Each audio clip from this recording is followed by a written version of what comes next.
টঙ্গী থেকে বলছি আমি রবিন হুড। দেখুন অবস্থা কি রিক্সের উপর। ঈদের কত দিন আজকে? ঈদের 28 তারিখ ঈদ গেছে, আজকে 7 তারিখ 7 দিন, আর ঈদ 10 দিন। ঈদের 10 দিন পরে ওই অবস্থা ট্রেনের। গ্রাম থেকে ফিরছে মানুষ শহরের উদ্দেশ্যে, জীবিকার উদ্দেশ্যে।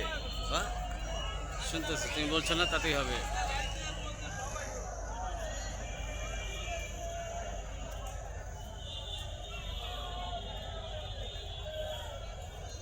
দেখুন ভাই অবস্থা দেখুন, ভিতরে তো জায়গা নাই, তেল পড়ার উপরেও একই অবস্থা। তবে সুবিধা কি, নিচের লোকেদের টিকিট নেওয়া লাগে আর উপরের লোকের কোনো ভাড়া লাগে না। কিন্তু সমস্যা একটাই, উপরের লোকের মৃত্যু হলে তার জন্য কেউ দায়ী নয়, তারা তাদের নিজেরাই মৃত্যুর জন্য দায়ী। তারাই দায়ী। পুরোটা ট্রেনের এই অবস্থা। আমাদের এই ট্রেনটা হলো ঢাকা, ঢাকা কি লেখা দেখা যাচ্ছে না ভাই বন্ধুরা।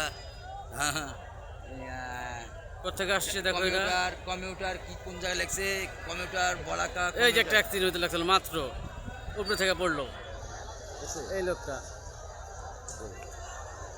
এই যে লোকটা পড়লো, ব্যথা পাইছে নিশ্চয়ই। যাই মতো হালকা উঠছে। 67। হ্যাঁ, কোথেকে আসছে ইনফরমেশনটা নাও। এটা আসছে Balaka, Balaka express, Dhaka to Mymensingh local commuter. Mymensingh থেকে ঢাকার উদ্দেশ্যে। এখন টঙ্গী স্টেশনে আছে, কমলাপুর যাবে। ভালো থাকে বন্ধুরা, দেখো এখনো কি অবস্থা। গুড়ি গুড়ি বৃষ্টি পড়ছে।